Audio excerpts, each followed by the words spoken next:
Quand on souhaite se lancer dans le montage pour des youtubeurs, le plus difficile, incontestablement, c'est de trouver le premier client. Parce qu'il est le plus difficile à convaincre, parce que vous avez tout simplement peu d'arguments à lui proposer. Vous n'avez pas de preuves concrètes de satisfaction client, puisque vous n'avez jamais eu de client.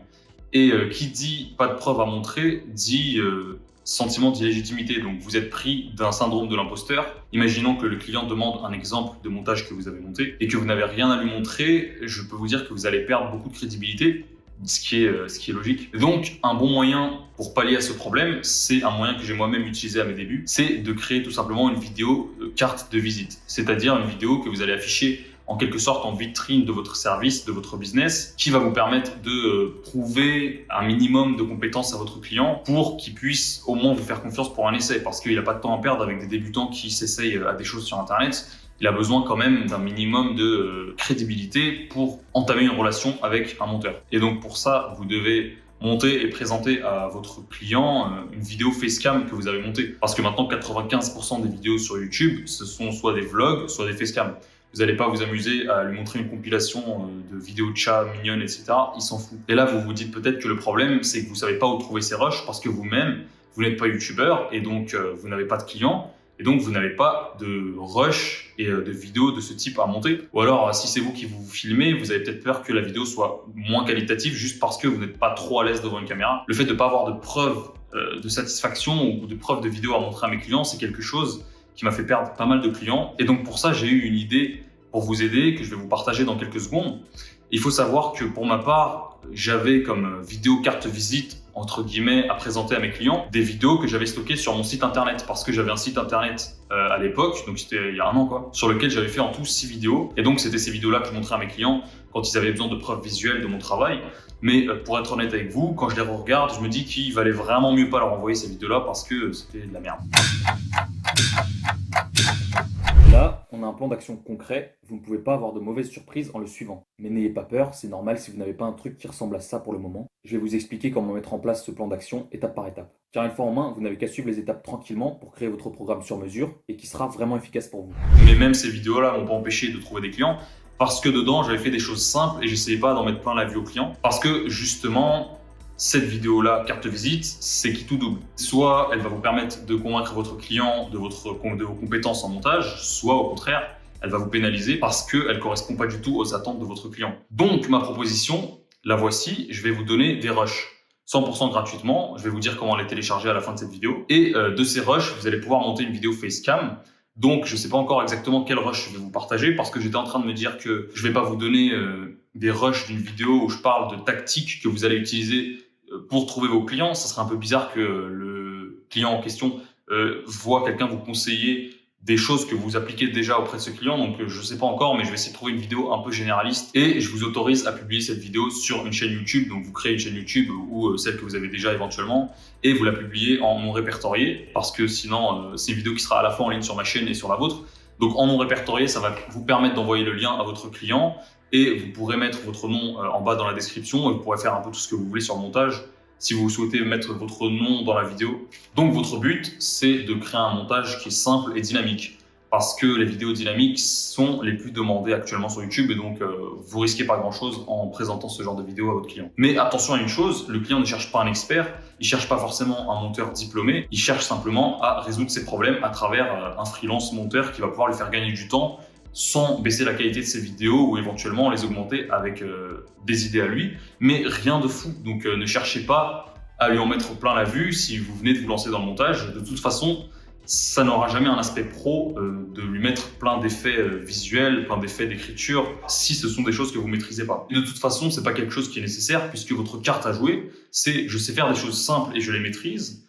Et je sais m'adapter aux youtubeurs et aux vidéos en question. La plupart du temps, c'est suffisant pour prouver un minimum de niveau en montage. Donc, dans la suite de cette vidéo, je vais vous montrer comment créer une vidéo carte de visite convaincante. Je vais donc vous donner les quelques éléments clés à mettre dedans et surtout comment les maîtriser pour donner un aspect pro et surtout pas un rendu qui fait débutant parce que c'est totalement rédhibitoire comme vous l'imaginez. Donc c'est parti, je vous retrouve sur Premiere Pro avec un rush. Je sais pas si c'est celui que vous aurez, mais dans tous les cas, ça marche de la même façon. Si vous n'êtes pas sur Premiere Pro, prenez votre logiciel. Vous allez pouvoir faire les choses en même temps. Je vais donc monter un extrait d'1 minute dans lequel je vais vous donner ces différents éléments à mettre et à faire figurer dans une vidéo carte de visite convaincante. Donc nous voici devant le rush que j'ai choisi pour l'exemple dans cette vidéo. Donc il s'agit de ma vidéo de bienvenue. Mais je ne sais pas si c'est celle que je vais vous mettre dans les rushs, mais peu importe, vous verrez bien, parce que le principe ça va être le même.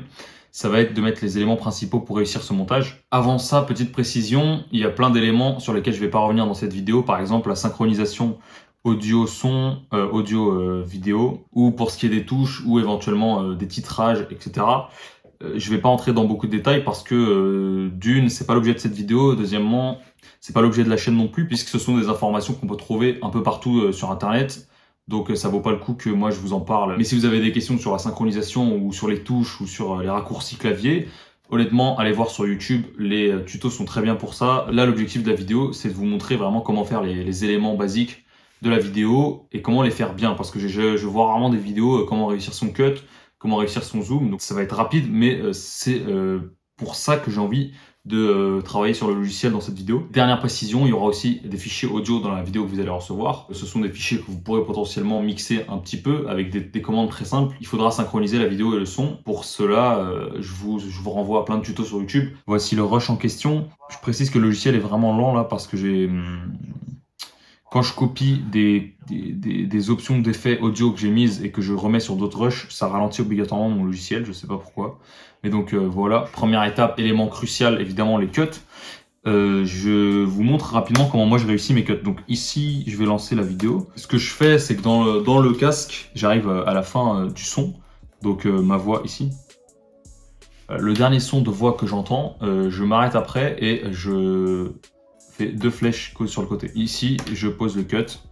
C'est pareil pour tous les cuts. Alors après, des cuts que je fais plus ou moins rapides, par exemple, si j'enchaîne 2 phrases et que je veux cut juste la phrase en plein milieu, ça va être des cuts rapides pour pas donner une pause pour rien. En revanche, si j'ai besoin de passer d'une phrase à l'autre, là, je vais faire un cut qui est plus long pour marquer la pause. Enfin, du moins, c'est ce que j'essaye de faire dans mes vidéos à moi. Mais je suis pas encore un orateur incroyable, évidemment. Donc, c'est plus ou moins visible dans mes vidéos. Là, par exemple, c'est un cut entre 2 phrases. Donc, je vais faire un cut un tout petit peu plus long que d'habitude. Hop. Donc, j'ai mis 3-4 flèches vers la gauche pour ce cut-là. Et donc, quand on visionne la vidéo, ça donne ça. Et c'est un métier que j'aime bien. Je ne suis pas passionné par le montage, mais il faut avouer que c'est un métier qui a beaucoup d'avantages. D'une part, c'est vous qui choisissez. Ici, par exemple, vous voyez qu'il y a une respiration. Donc, les cuts, ça permet de dynamiser la vidéo. C'est super important. C'est aussi important de les faire au bon moment. Donc, quand il y a de longues respirations, quand il y a un changement de phrase, après c'est quelque chose à discuter avec votre client. Et donc dans la vidéo carte de visite, je vous conseille de cut pas mal les respirations longues et les trous entre les phrases. Deuxième élément crucial, les zooms. Donc pareil, même conseil que pour les cuts, ne les faites jamais en plein milieu d'une phrase, sauf vraiment s'il y a un espace qui est marqué, s'il y a une pause dans la phrase, et dans ce cas-là, oui, bien sûr. Si c'est pour marquer un mot qui est souligné par l'intonation, vous pouvez, mais ne vous amusez pas à faire des zooms comme ça, cadencés dans une même phrase, parce que d'une part, c'est pas facile de réussir ce genre de procédé, et en plus, c'est très désagréable à regarder. On a l'impression que le gars bouge pendant qu'on est en train de regarder sa vidéo. Donc, les zooms, généralement, je les mets entre les phrases. On va faire un exemple sur les parties que j'ai cut. Donc, je dirais que ici, on peut zoomer un petit peu. Hop, voilà comment je fais pour zoomer. Ici, je laisse à 100, je laisse dézoomer parce que j'ai l'impression que c'est une phrase qui est descendante, qui donne pas une information qui est nouvelle. Par contre, je vais rezoomer ici, ça donne ça. D'une part, c'est vous qui choisissez où vous travaillez, c'est vous qui choisissez vos clients, parce que comme je vous l'expliquerai dans de futures vidéos, un petit mot sur les zooms, je vous déconseille de faire des zooms progressifs, c'est-à-dire les zooms qui apparaissent petit à petit. Si vous n'en avez jamais fait jusqu'à présent, si vous savez en faire évidemment, vous pouvez les mettre, parce que le problème des zooms progressifs, c'est que ça peut vite devenir le cirque, ça peut vite devenir un accordéon, c'est pas quelque chose d'indispensable. Je vous déconseille d'en mettre si vous n'en avez jamais mis dans cette vidéo carte visite. Troisième point, les titrages. Les titres, c'est quelque chose que vous pouvez télécharger facilement sur Internet ou sur YouTube. Il y a plein de vidéos où vous pouvez télécharger des kits. Je vais prendre un exemple. Mes titres, ils sont dans Objets graphiques essentiels.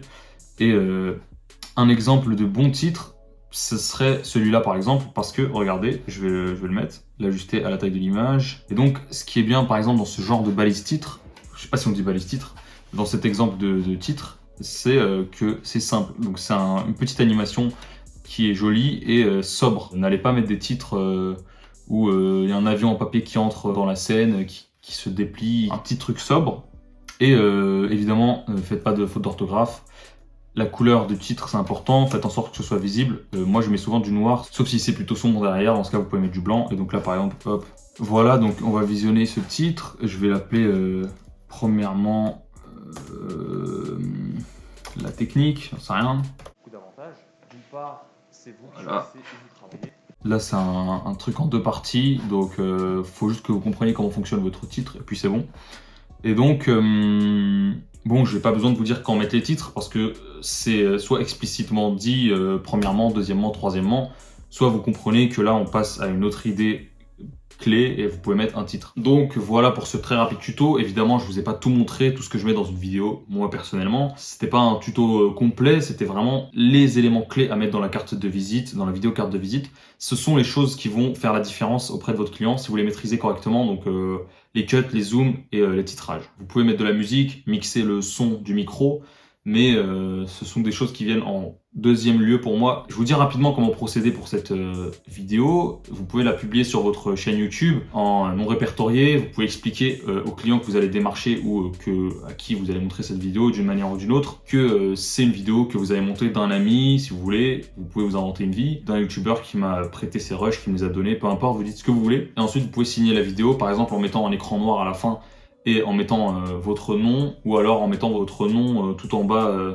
de la vidéo, dans un endroit qui est peu visible, mais pour montrer que voilà, tout le long du montage est votre nom, parce que c'est vous qui avez monté cette vidéo. Je vous demande simplement de ne pas la mettre en public, s'il vous plaît, pour justement ne pas avoir de doublons de cette vidéo sur YouTube, parce qu'elle sera déjà normalement sur ma chaîne. Maintenant, je vous explique comment recevoir ces rushs gratuitement, ainsi que les fichiers audio, évidemment. Il se trouve dans le mail de bienvenue que vous recevez quand vous vous inscrivez à la zone montage plus, qui est le contenu supplémentaire que je propose en plus de cette chaîne YouTube. C'est 100% gratuit, c'est dans le premier lien dans la description, vous mettez votre mail seulement. Vous pouvez vous désinscrire à tout moment de manière très simple. Je vous invite quand même à jeter un œil avant au contenu que vous y trouverez, parce que je vous montre comment trouver des clients. Je vous parle beaucoup plus en détail que sur ces chaînes YouTube des bonnes ou mauvaises expériences que j'ai eues avec des clients et ce que vous pouvez en tirer vous. Sinon, c'est tout pour cette vidéo. Faites votre vidéo carte de visite, ça va vous renforcer votre crédibilité, ne serait-ce qu'à vos propres yeux, puisque vous aurez plus ce syndrome de l'imposteur, cette culpabilité quand vous faites des propositions et que vous avez rien à montrer à votre client comme preuve concrète de votre travail. Je vous retrouve dans une prochaine vidéo, à bientôt.